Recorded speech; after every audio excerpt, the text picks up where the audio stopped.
mostly Mbala University students and other NUP supporters in the western side of the country. Enda kusaba ngenda bugisimu fungize.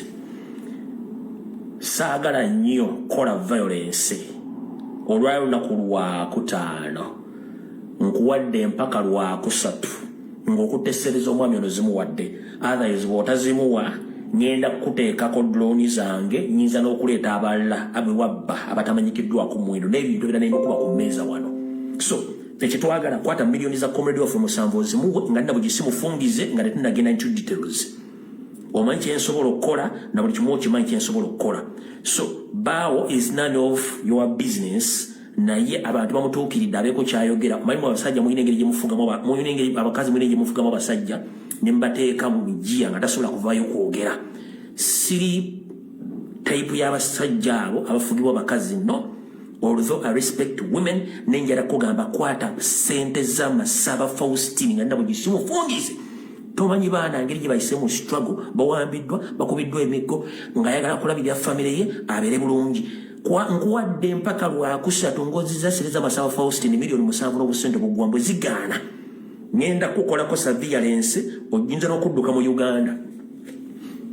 Nchidda momo 19 komyawo sente za Masaba Faustine nga bugisimu fungize. Olwaliro akutaano olina olw'omukaaga Sunday Monday lwakusatu. Enamba yange eri public emanyikiddwa sikeeka namba buli ekijja kyonna nkiddamu anga simunyambi kuba sikolagana ba NRM. Omuntu yenna ali willing okumpa more information about this lady nga nange sinakola further investigation, please jangu mu inbox yange ku namba yange emanyikiddwa twagala sente za Masaba Faustine nga bugisimu milioni 7 sente zigwamu.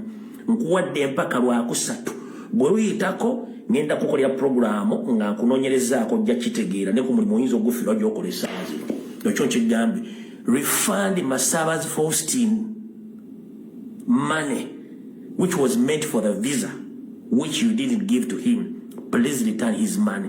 Fail to do so, I'm going to deal with you. Tukoya ababbi. Sitera kuyingira mu ntalo za visa ne sosobola kunga musirikale munnange wamubyeko sente ze nga ate Bawo ngeno business temukwata kolenga ne Bawo ekifaananyi kyogenda kyolona ate nga comrade munnaffe ekyo kyamu. Momo 19 komyawo sente za Masaba Faustine. Fail to do so, ngenda kuteekako ojja kuwulira. Awo nawo nvuddewo ekyo nakyo nkivuddewo kati kuba njala kuyita mu bwangu nga nina bugisimu fungize tukole biddako. Information njala gijja mu archive yange then tugende ku biddako. Munansonyiwa okubanga ntuttemu obudde obutawa information. Kati awo tuvuddewo. Bakomredi mwenna akatambi katandise kati kavudde kwanjula katandise. Ngenda kubaza bakomredi mwenna betukola omulimu gwamu ku social media platforms abatutte okusaba kwange n'abantu ababasabye musizinge fire ku mutabani wa Nyanzi mwe bali balidde okukola omulimu ogwo kuba tulina ebintu bingi ebyokukola. It's non issue. The statement twazimaliriza n'ovubuka avudde n'akola statement newankubadde ebaddemu okukamatanka wiki tetwagala nnyo kubeera ku ekyo twakivuddeko era naye yeetereze kubanga uwa kati kambagambe ekyo kiwule tukitadde but kyakihiru sentamu woddiramu n'okolaga dibenga lye statement against the will of the people and the struggle against your uncle leadership. Statement gyokoze mu video esembi olwaliro ng'okola press conference ebaddemu ekyabadde kirireetedde ku kye nayogedde jjo ogambye nti oli wiringi okugenda mu maaso n'okuweereza abantu singa bana bakulonze bakuwaliriza okujja okulondebwa ku office endala yonna.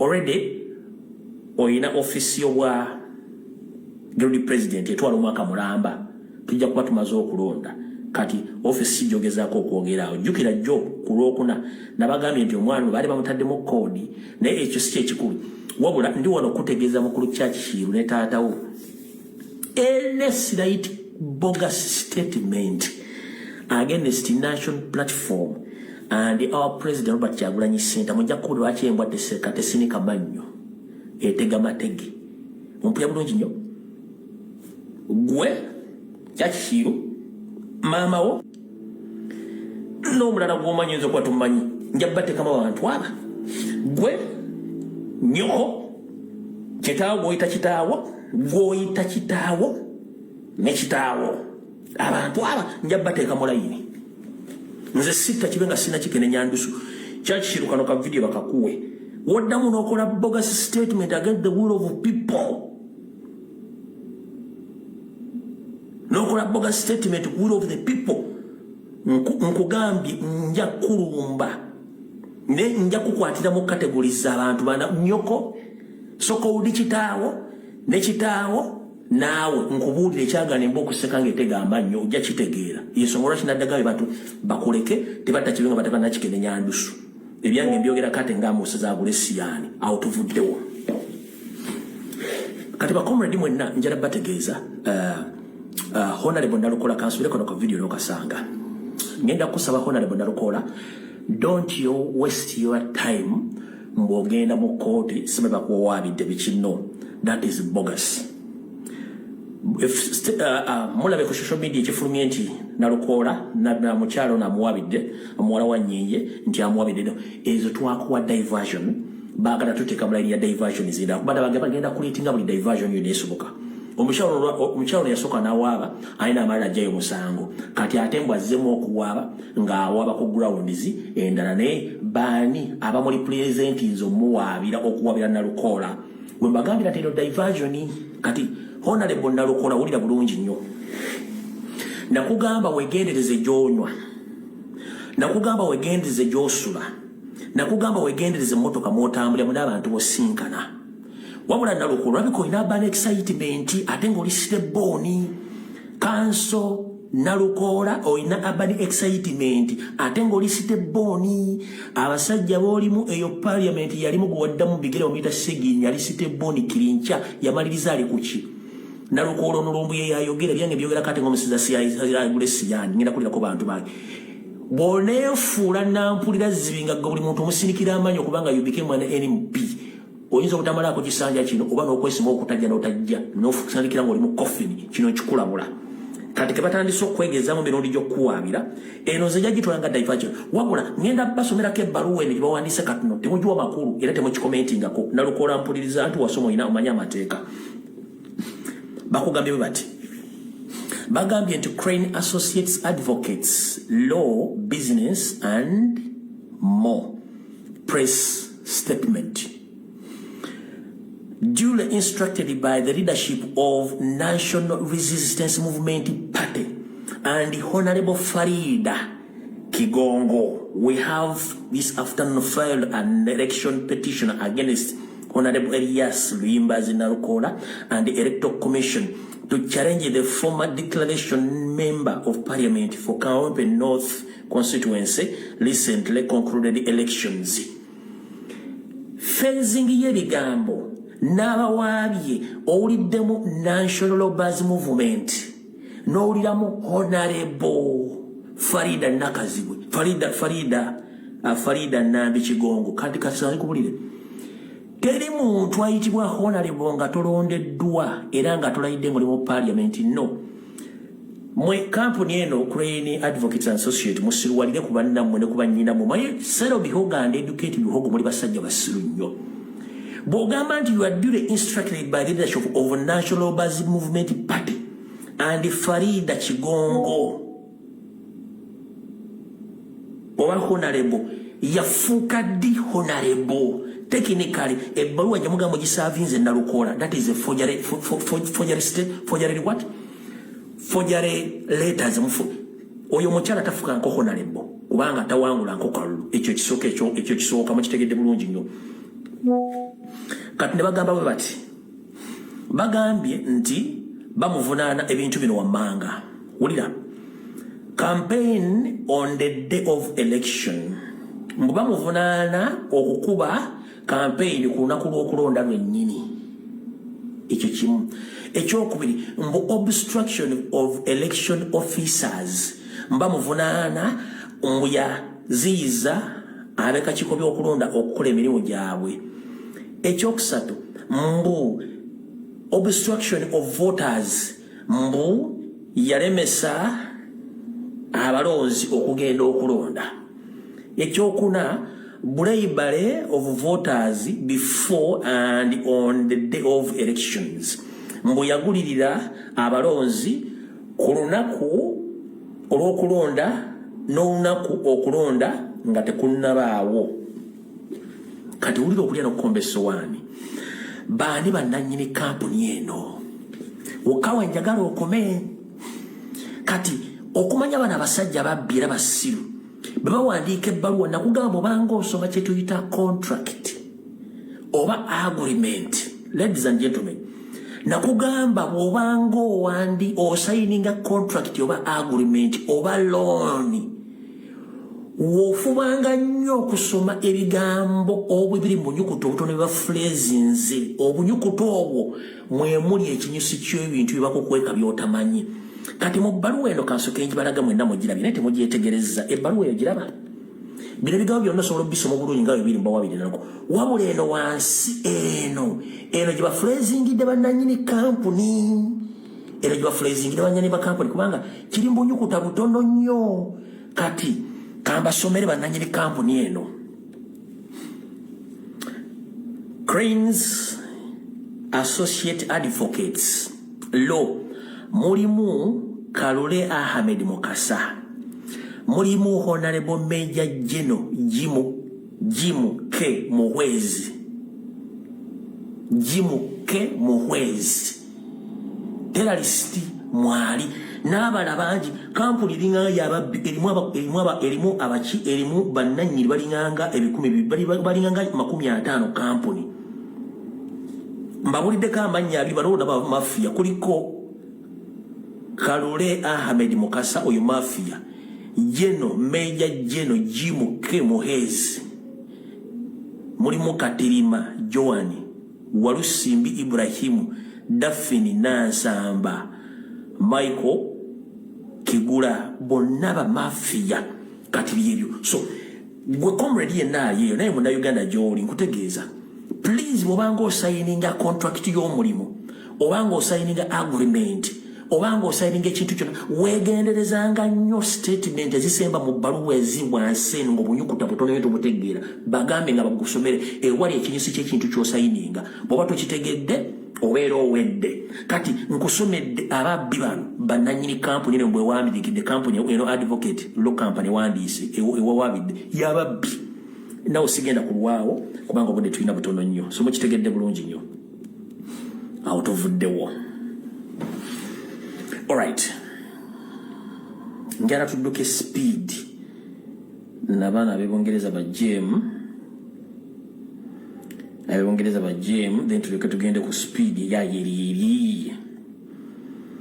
Kati nina n'ebyokwogera bingi. Bannayuganda mwenna abadde bangoberera najja ne mbagamba ku Natasha Broadcasting Service nemba wa security alert ku app yaabwe bagita Afri Mobile. Nembagamba temugi downloading ya Natasha Broadcasting Service.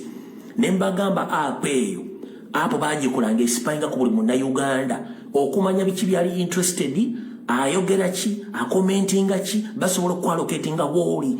Era y'ensonga lwaki bakwata n'abaana abalina smartphone nga bankyukakyuka temanyi lwaki babakwata mutya. Kasita oteekamu app ya Natasha Broadcasting Service. Kindi Kalisa akolaga ne ISO ne CMI ne SFC okutrackinga buli muntu yenna akozesa app eno. Bamanya ky'okomentinga, ky'osharinga, ky'oyogera, ani gowagira na buli kimu ne bakutrackinga ne bakwata. Kaakano ka video nenda bagamba dda nga sinafuna proof ye nga ayogera ebigambo bino uno lera ayogedde. We've created a channel on Afro Mobile. We'll be able to post all those good things you are doing and showcase them to the whole world. So we have Rotary TV now in Uganda. You just need to, if we are far, use your phone, record, send it to us, we'll post it. If you can access us, we'll come and cover for free. Thank you. Kati begiteka mu simu yo bajja bakufuna ojja tegeero mwite mwebuzabuzanga bafuka banaaba ng'ate ebintu mu bitegeera ne mmala ne mutegeero oluvannyuma. Kati banyabo ne basibo muje baliko kansulenti muri bulungi nza babuzaako wano naddibanga ku mutimbagano wano akukafumu eggulama nze ntumbudde olunaku lwabadde lwakuna lunaku lwajjo nazze kipayo payo naye mbagamba nti mwegendereza nnyo bannabyabufuzi abasinga obungi tebakima buyinza bakima ssente ayagala obuyinza ali omu Robert Kyagulanyi Ssentamu abasigadde bonna bakima ssente naye mbagamba akazannyo ke baazanye ku parliament basayininze gwabadde muzannyo naye mbagamba nti era ssente zo bazifunye naye mbagamba n'abazze okusayininga be bamu ku bafunye ssente lwakuba bebuzizabuziza nga bafuka banaaba abamu nga babadde already basayininze dde okufuna ssente zino bazifunire mu different locations kati nze byange mbyogera kate ng'omusizi agula essiya ndingenda kulira ku bantu bange nga tuddwa no kafomu eggulama wattukamba weeko abamu gye basayiningidde sisobola bwa footage kubanga maziba bayinza okuba hoteri y'omusajja lwajjo wansi naye kamba weeko abamu ku drooni zange zakutta amanya basayinize ssente bazitutte alright olukalala sulina kubanga nze nabijje musaagala nonsense wabula abantu bano basayininze ssente omukyala Joyce Bagabemmanga mukyala wa Mpuuga banamba na musanvu Joyce Bagabemmanga yasayininze ssente yasayiningidde ku Fairway Hotel amanyi Fairway Hotel mugimanye kulaawo Joyce Bagabemmanga gye yasayiningidde ssente omwami Hildamani Mazongoto naye yasayiningidde ku Fairway Hotel Naluyima yasayiningidde ku Fairway Hotel Sozi naye yasayiningidde Fairway Hotel n'abala ogenda okukebera ku lukanga lwa basayininze nga y'omu ku basayininze ku lukanga mu tebannafuna ssente ompulira bulungi ekintu ekyo owulira bulungi nnyo ekintu ekyo mbaddemu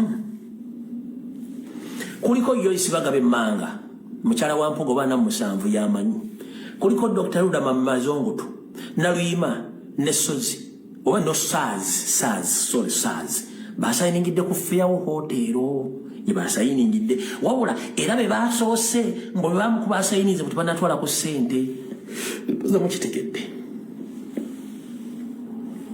naye be basayininze kati ekimala egobe mu kibya mukimanyi bulungi nnyo lubadde teruli busa nga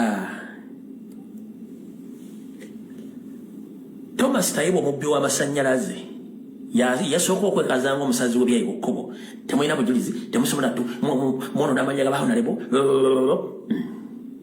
honalebo Joel Ssenyonyi n'akwata akatambi n'akateeka bajjidde mu zihijabu abalasime basindika bantu bakazi baabwe abasindika bantu baabwe abasindika ba PS okukima ssente katambi likagenda tebakoogeddeko nti footage teyabadde mutuufu tebakoogeddeko mu footage teyabadde mutuufu basirise ompya bulungi kati abazifunidde Anita Amonge ewaka bwe bati kati buli omu yabadde atandise okusala ekigambo nti nze bwenzifuna nzikozesaamu kino biki kumbe ssente bazifunidde mazima kati tubadde tuli busa wenjagala musooke mutegeere era wadde tewasoma njagala nkulaga ebintu bino wammanga byebiruwa buli lwolabanga ebbaluwa ku mutimbagano kwata ebbaluwa z'abantu bano babiri njagala muzeetegerezenga kwata ebbaluwa ya Ssaabasajja Kabaka gy'awandiika oluzi yawandiika ng'akyewandiikira okwata ebbaluwa za Ssalonga Mulengejja z'awandiika ku lwa Ssaabasajja Kabaka ebigambo byawukana n'ensayininga eyawukana kati ebigambo bya Yoseri byabadde awandiika ebbanga lyonna ng'awandiika n'ebbaluwa gy'awandiisa olwaleero ebbaluwa ya Lusiya Yoseri Tibahabulwa ya Daily Drinking General yawandiisa ebbaluwa eno so si Yoseri Tibahabulwa lwaki mwabaasomwa Olungereza waliwo kye muyita grammar waliwo kye bayita phasing okuphasinga oba engeri gy'owandiikamu ebbaluwa ng'ogatta ebigambo kati engatta y'ebigambo bya Yoseri tugimanye n'oluzungu lwa Yoseri tulumanyi n'ebintu byateeka mu bbaluwa ng'agifeezinga tubimanyi n'ebigambo bya Daily Drinking General tubimanyi bulungi nnyo mukitegedde bulungi nnyo kati za omutwe mabega odde mu baluwa ya Yoseriti habura nywambe zawandiika ozikomparing oba ozigerageranye n'ebbaluwa efulumya olwalero ng'eyogera ku ssente ebigambo bya Yoseri byadde nga wandika ebbanga lonna tebikwatagana na bbaluwa eno gye bafulumiza olwalero ng'eyogera ku baka bafunye ssente bibiri byanjawulo nnyo njikusomera ogiwulire naawe olyoka osooka otegere bulungi nnyo bagamba tetwasoma naye twayiga ne tuyitawo n'okuyitawo kati kankuwulize bulungi nnyo owulire bulungi nnyo ebbaluwa ngenda kubalako ngenda kusomako omuko gumu gwokka gwegwo ekisookera ddala agambye bw'ati Ugandans especially the bazzukulu Uganda okusingira ddala abazzukulu Yoweri twakugamba dda tetuli bazzukulu bo ffe tetuli ba bihogo sero bihogo we think beyond your family ffe tetuli bawanvuyirivu ng'emmuli nedda tuli bakitemba twebaleesa lwaki tulina amagezi gye mukoma okuwanvuwa ng'emmuli gye mukoma okuleka amagezi wansi. Do you copy that? So we are not your bazzukulu. We informed you previously. We are not your bazzukulu. By the way, we don't belong to Pussy and we are not murderers. Do you copy that? Tugenze maso. Greetings. Kopango. Yoga. Muliyo. Ani yakozesa akantu muliyo. Teyali didiginga ali eusoga nga bataddeyo ine Banyarwanda. Nkugambye otuniranga nnyo fezingi y'ebigambo ne gurama lomanyani awandiise ebbaluwa eno. Wulira bulungi nnyo. Wulira bulungi nnyo. Ugandans especially the bazzukulu. Awo muganda wange emisuna maniganja agamba mu Lujamayika wali sijja byogera. Greetings n'agamba Kopango, Yoga, Muliyo mutya. Morareje, Muliyo kurungi. Nebirala byawandiise. Kega agezezaako okulaga nti ayagala communicatinga mu nnimi ez'enjawulo eziraga bannayuganda ab'enjawulo. Olya bulungi nnyo. Kati n'ateekako nti ebiddira n'amawanga gaddira kyetuyita etc etc n'akomaawo n'agenda mu maaso n'agamba last night on UBC I saw a cluster of opposition MP led by one Kivumbi expanding a lot of energy on the supposed shillings 100 million per person given to MP through a classified funds etc. Akugambye nti olunaku ekiro ekyakeesa olunaku ye lweyazuuka ng'amaze okunywa entabaaza bakadde ng'asisa amaaso gamulinga balubu za tuleera ng'ali ku mukutu ogwa Uganda Broadcasting Service oba Uganda Broadcasting sima bikoze bitya yalaba abamu oba cluster nti yalaba ekiwagu mbukyaba oludda abavuga bamapayi oludda oluvuganye nga bakuleberwa mu wanga Kivumbi nga bagezaako nnyo okuteeka amaanyi okulabisa bambi ba parliament abaafuna obukadde 10,000 buli omu ezaawa okuva mu nsente ezaasabibwanga ezitaliiko mbalirira mu setteesi z'ow'eggwanga. Owulira bulungi nnyo. Tugende mu maaso. In this campaign, those opposition MPs are supported by the anti-Uganda newspapers known as Monitor. Onteekateeka eno ey'okulabisa aboludda oluvuganya naddala ba MP bayambirwako olupapula oluwakanya gavumenti ya Yoseri olumanyikiddwa nga Daily Monitor. Kati njagala owulire wano we tugenda wali waggulu nkulaze nti Didigi yawandiise kati buli wano otegerere ddala nti Walagi yawandiise yennyini. Wano we tulaga Walagi yawandiise kubanga Yoseri tibaabulwa Nyandwi bino bitasobola biwandiika wadde mmenyi w'amateeka tasobola kuwandiika bino ebintu. Agambye bw'ati we the Flonasa kizibu nnyo okusanga mu statement ya Museveni ngeri public n'ateekamu ekigambo Flonasa kubanga amanyi Flonasa it was anti-terrorist organization. which he used during the 1990s up to 1986. Want to look for forensics. Yose mumenyi wa mateeka nakingu bwaba wandika ebbaluwa ery'eggwanga wadde mumenyi wa mateeka tateekamu ekigambo Flonasa kubanga akimanyi it was a trust organization gye yakozesa. Do you copy that? Ono wala gye yawandiise. With the Flonasa stroke NRA. Remember, NRA doesn't exist anywhere in Uganda because they changed it from NASA to National Resistance Army, from National Resistance Army to National Labour's Movement. Now, we the Flonasa NRA combatants, we fought from 1971 to 1987. AI, the 17 years without pay since the 1987 until about 3 years ago. The UPDF has been fighting but being paid very low salaries. Bo Flonasa era aba National Resistance Army abalwanyi balwana okuva mu 19 okutuuka mu 1997 gy'emyaka 17 nga tebasasulwa. Naye okuva mu 1997 n'okutuuka emyaka 3 givuddeko emabega nga bafuusa aba UPDF babadde balwana naye nga bambi basasulwa akasente katono nnyo. Tugenze maaso. Until July 1st, 2022, the general was being paid shillings million billion equivalent to dollars bitano mu nkaaga olwayogedde. Therefore, with the Flonasa NRA UPDF, the motivation for the contribution is partisan, pan-Africanism, etc. Actors in wider Ugandan society have a different practitioner, those who listen. Oyo walaji, kuliko Uganda walaji, coconut flavor. Kuliko Seaman of White. Kuliko Nairobi Breweries.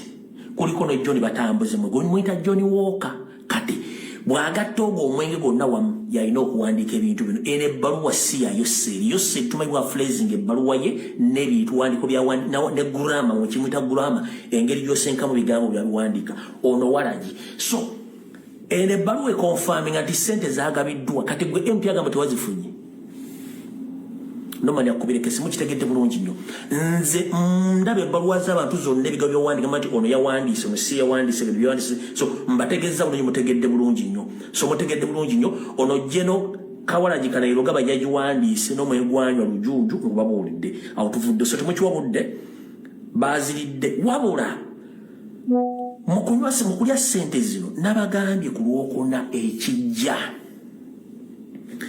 bamaze okulya ssente zino nabagambye ekijja kyekiruwa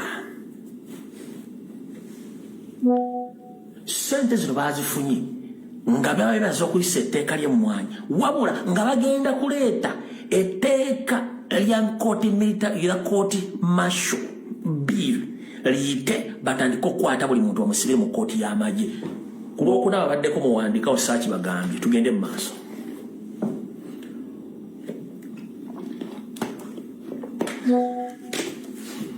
Ku lwokuna babaddeko nabagambye nti ssente zigenda kukola mulimu ki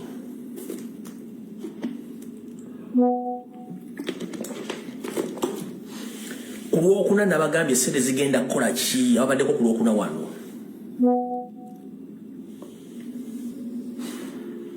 ku lwokuna nabagambye ssente zigenda kukola ki nabagambye bagenda kuleeta biiru eya kooti martial bagiyise kati ebbaluwa already emaze ofuluma eri gazeted mu kyapa kya gavumenti kangisome mugiwulire.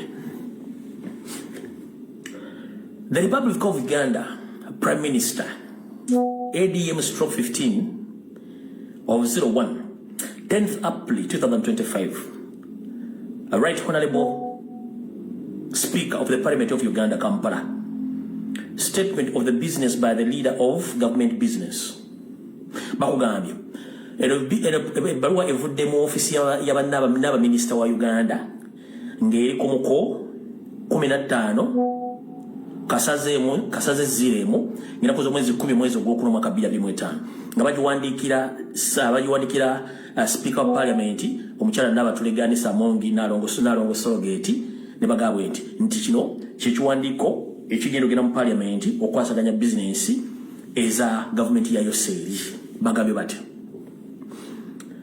Rule 28 of the rule of the procedure requires the leader of government business to make a statement in the House regarding the government business of the succeeding week. Bakugambye nti okusinziira ku tteeka 28 the rule 28 etteeka 28 era etteeka lirimu erikwasaganya mu ndeeta y'amateeka agakwasaganya abakulembeze naddala bizinesi okuddukanya bizinesi za gavumenti mu setteeserezo wa gavumenti liragira Ssaabaminisita okujja mu setteeserezo okutandika okwogera bizinesi za gavumenti ng'ali mu parliament omwo era ng'alina kikola buli wiiki. Kati wulira wali okulera Comments 1.